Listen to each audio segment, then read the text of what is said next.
بعد أول جولة في دوري أبطال أفريقيا خليني أقول لكم إنه الترجي التونسي يخوف. الترجي يخوف. طيب نتكلم عن الأندية المصرية المشاركة وهم الأهلي وبيراميدز. طبعا في فرق كبير ما بين النادي الأهلي وبيراميدز في الخبرات والجماهيرية. الأهلي طبعا رقم واحد في أفريقيا في كل حاجة، في الخبرات وفي الجماهيرية، ومحدش يختلف على كده. حتى لو أنا بشجع بيراميدز مفيش حد يختلف على إنه الأهلي رقم واحد في أفريقيا من ناحية الجماهير ومن ناحية الخبرات والبطولات.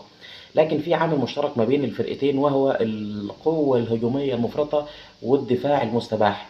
يعني لما تيجي تبص على هجوم الأهلي اللعيبة كلها لو في حالتها يبقى خط هجوم مرعب.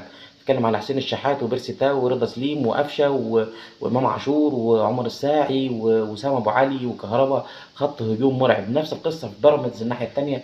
السكواد الهجومي يمكن اكثر رعبا من الاهلي شويه. انت عندك رمضان صبحي وابراهيم عادل وصديق اوجولا ومروان حمدي وفيستون مايلي ومصطفى فتحي وعبد الرحمن مجدي. الفرق دايما في حاله اللعيبه، لو اللعيبه دي في حالتها ولا مش في حالتها. في الاهلي اللي دايما ثابتين على مستواهم يمكن طاهر محمد طاهر واسامه ابو علي. وفي بيراميدز اللي دايما ثابتين على مستواهم ابراهيم عادل وفيستون مايلي. الباقي اللعيبه مستواهم متذبذب.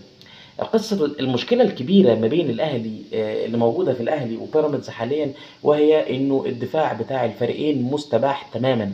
أنت النهارده لما تيجي تبص على ماتش الأهلي والاتحاد، الأهلي مسيطر على المجريات الماتش طول ال 90 دقيقة بالطول وبالعرض، وتألق من المهدي سليمان. لكن بهجمة واحدة عملها الاتحاد قدر يضرب الدفاع بسهولة شديدة. ماتش بيراميدز والبنك الأهلي الشوط الأول، البنك الأهلي راح بكور كتير خالص. كان المفروض لو يعني بنتكلم في فرص محققة الماتش يطلع الشوط الأول يطلع 3-0، هم جابوا جون واحد بالعافية. الدفاع بتاع الاهلي وبتاع بيراميدز مستباح. الفرقتين اللي الاهلي وبيراميدز لعبوهم امبارح سواء سجرادا او استاد ابيجان، الفرقتين على المستوى الهجومي وعلى مستوى نص الملعب ضعاف، مش فرق قويه. قدروا يوصلوا ويجيبوا جوان. استاد ابيجان امبارح جاب جونين في الاهلي، وسجرادا امبارح جاب جون في الاهلي وراح بكورتين تانيين